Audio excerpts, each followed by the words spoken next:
There are things governments don't talk about, not because they don't exist, but because they were never meant to be seen.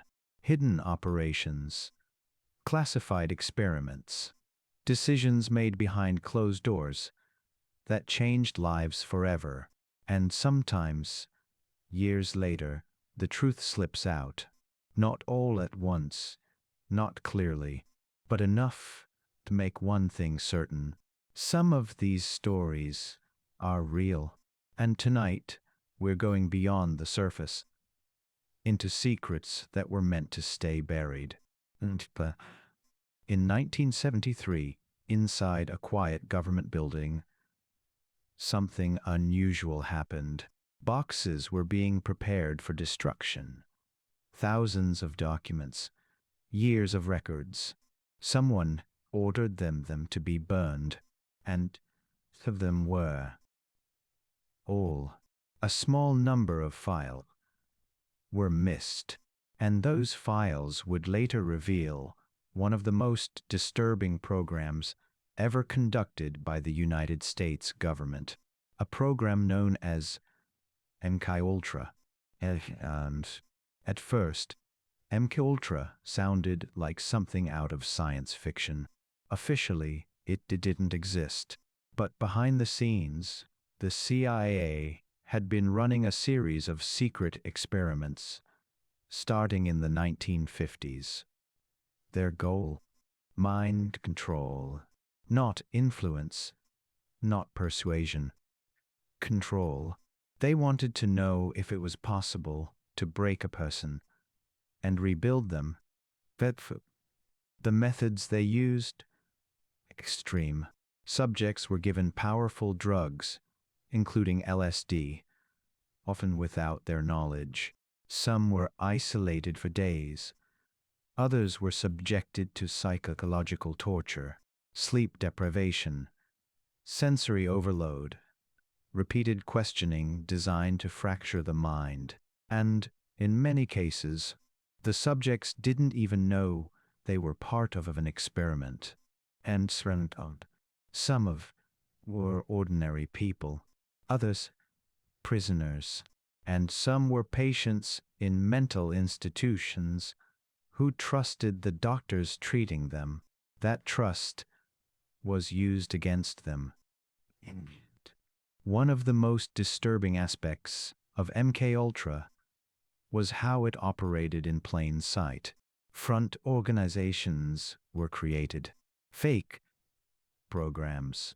Universities were involved. Hospitals were involved. Even private companies. All funded quietly. All connected to something supposed to understand them. And then there was the case of Frank Olson, a scientist, a man working within the system. In 1953, Olson was given LSD without his knowledge. Days later, he fell from a hotel window. The official report said it was suicide. But years later, questions began to surface. Why was he drugged? Why was there no proper investigation? And why did the details keep changing? When parts of MKUltra were finally exposed, it wasn't because the government chose transparency. It was because they had to erase everything.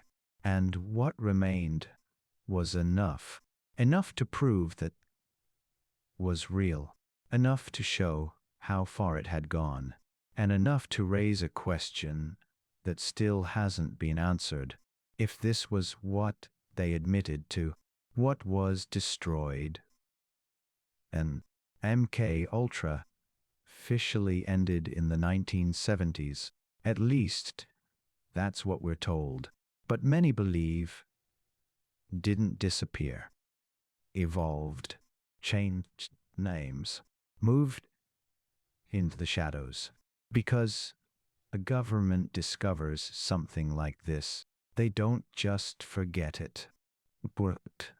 And MKUltra is only one example, one piece of a much larger pattern. Because history has shown, again and again, that when something hidden long enough, it doesn't stay buried forever. Some secrets are revealed by accident, others by people who were never asked to speak, and sometimes the truth appears in fragments, scattered pieces that don't seem connected until you look closer. Because the next case wasn't at controlling the mind, it was about controlling the truth itself, and next was hidden for decades. For years, people trusted the system. They believed that those in power were making decisions in their best interest, that hospitals were places of care, that public health programs were designed to protect. But in 1932, in a small town in Alabama, something began that would challenge that belief forever. It was presented as medical help, a government-funded study. Doctors told hundreds of men that they would receive treatment for what they called bad blood. They were promised care, monitoring, support, and for many of them, it felt like hope. But there was one thing they were never told. They were being treated. They were observed. That the study would later become known as the Tuskegee experiment, and what happened over the next 40 years is one of the most disturbing examples of a truth hidden in plain sight. The men involved were poor. Many of them had little access to health care. They trusted the doctors. They trusted the government, and that trust was used. At the time, penicillin had already become a known treatment. Cure. Something could have saved lives. But the participants were deliberately denied it, even when it became available, even when their condition worsened.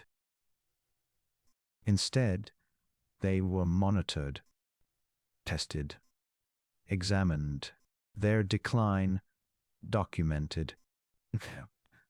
Some of them suffered for years. Some passed the condition to their families. Others died without ever knowing the truth.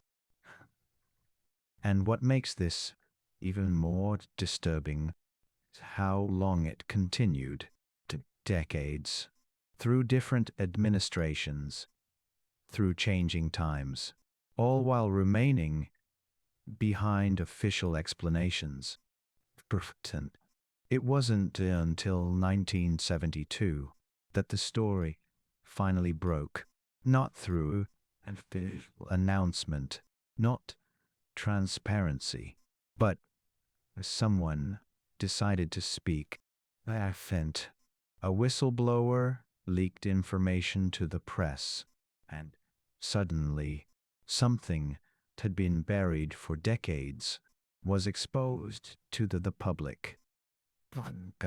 The reaction was immediate: outrage, disbelief, anger, because this wasn't a theory, it wasn't speculation, it was documented, proven, and yet, for 40 years, it continued without stopping. The question people began to ask was simple: how could something like this happen without anyone stopping it? And investigations followed. Apologies were made. Many, it came far too late. Because once trust is broken like that, it doesn't fully return. And this case revealed something deeper, something uncomfortable, that sometimes the truth isn't hidden in secret locations. or locked away in classified files. Sometimes it exists right in front of people, ignored, overlooked, or deliberately kept quiet.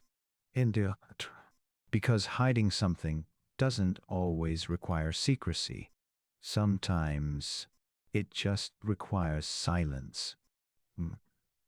And if something like this could continue for decades without being stopped, it raises another question. What else has gone unnoticed? Because the next case wasn't about experiments, and it wasn't an observation.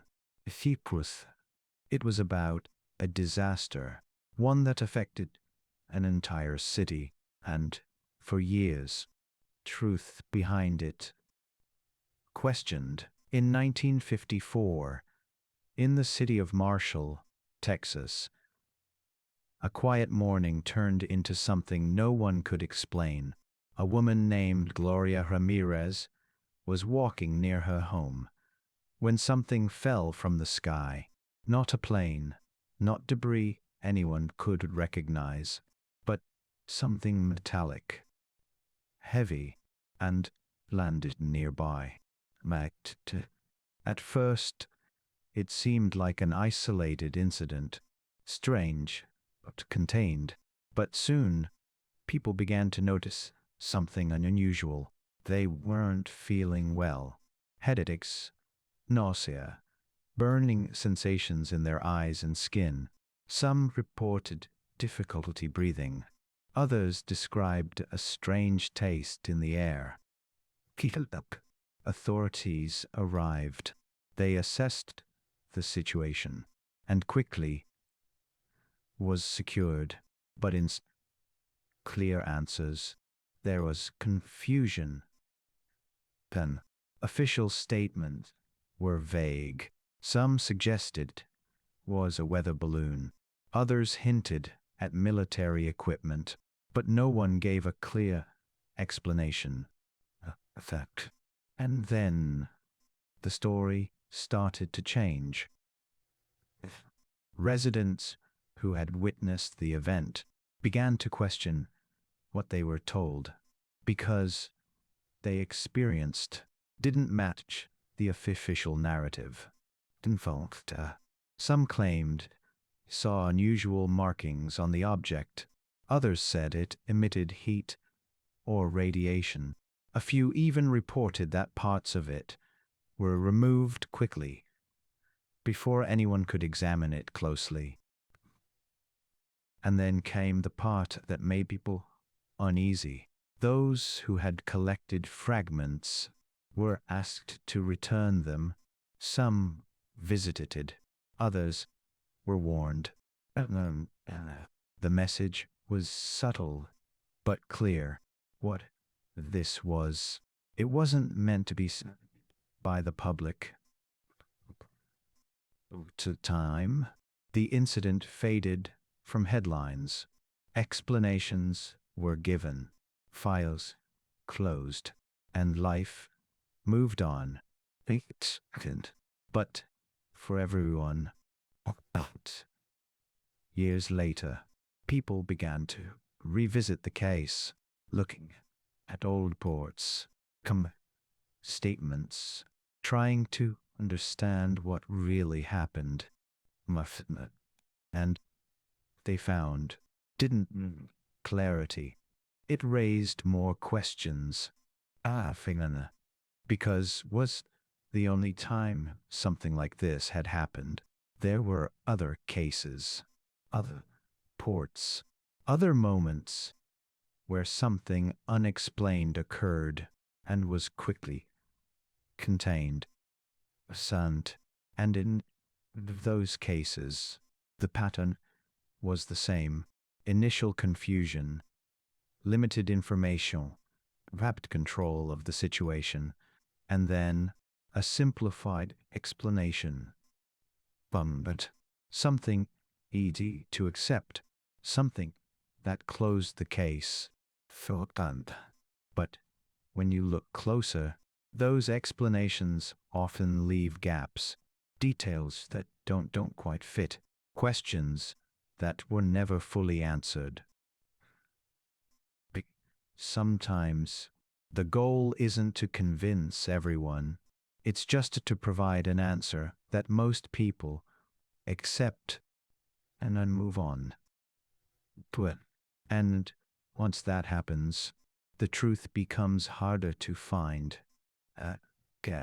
Because attention shifts, people forget, and seemed important fades into the background. But some people don't forget. They keep asking questions. They compare timelines. They look for inconsistencies. And sometimes they find something clear, not proof, not confirmation, but enough to suggest the official version might not be the full story.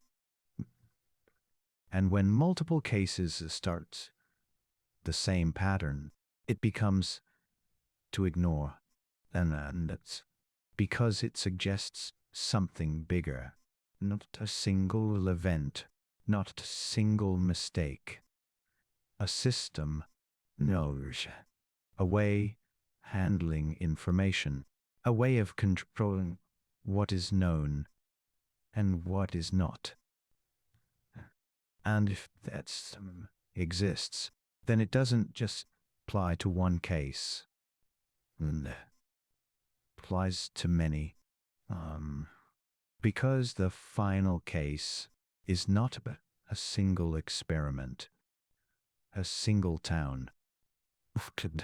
It's something global, something that changed the way people see the world. And to this day, many still believe they were never the full truth. In 1986, something happened that the world would never forget. A nuclear reactor exploded. The disaster was immediate. Invisible radiation and spreading through the air. And first, almost no one understood serious it really was. The event took place in Chernobyl, a name that would later become synonymous with catastrophe. But in the hours followed the explosion, the response was not what many expected. The city nearby continued as normal. People went outside. Children played. Warnings. No. Their instructions. Because the information wasn't released. So, officials knew something had gone wrong, but scale of it was not immediately shared with the public. Instead, there was silence. It wasn't radiation levels were detected in other countries that the truth began to surface. And even then, the details limited, controlled, carefully presented. Because admitting the full extent of the disaster would have caused panic, and panic was something they wanted to avoid. But the consequences were already unfolding. Firefighters were sent in without proper protection. Workers were exposed to extreme levels of radiation. Entire areas uninhabitable. And people were left with something they couldn't see, something they didn't understand. At time, more information was released. Documents, reports, accounts from those who were there.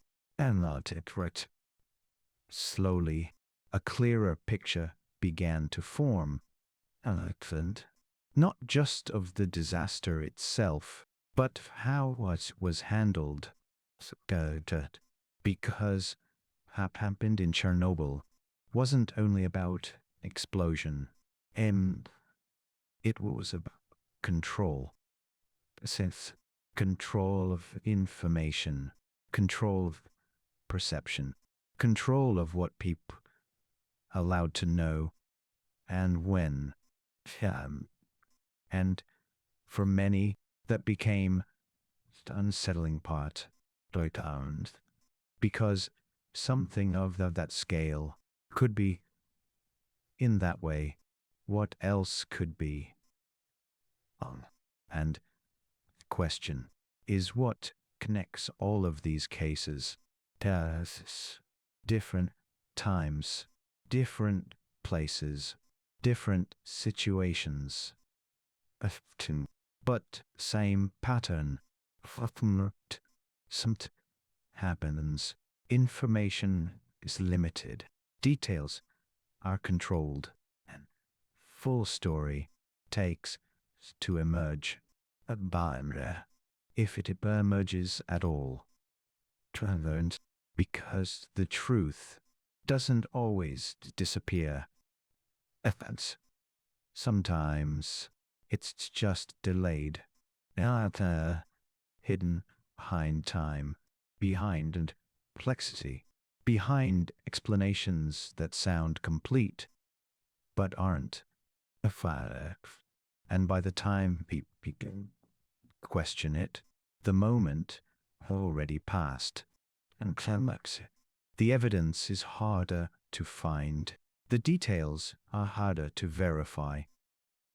The story becomes something distant, something uncertain.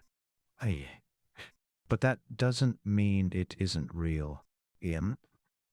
Because has shown again and again that some of the things once dismissed, invisible, or exaggerated, or even conspiracy, were true. And if that's the case, then one remains. How many more? Still hidden. Some beyond the surface.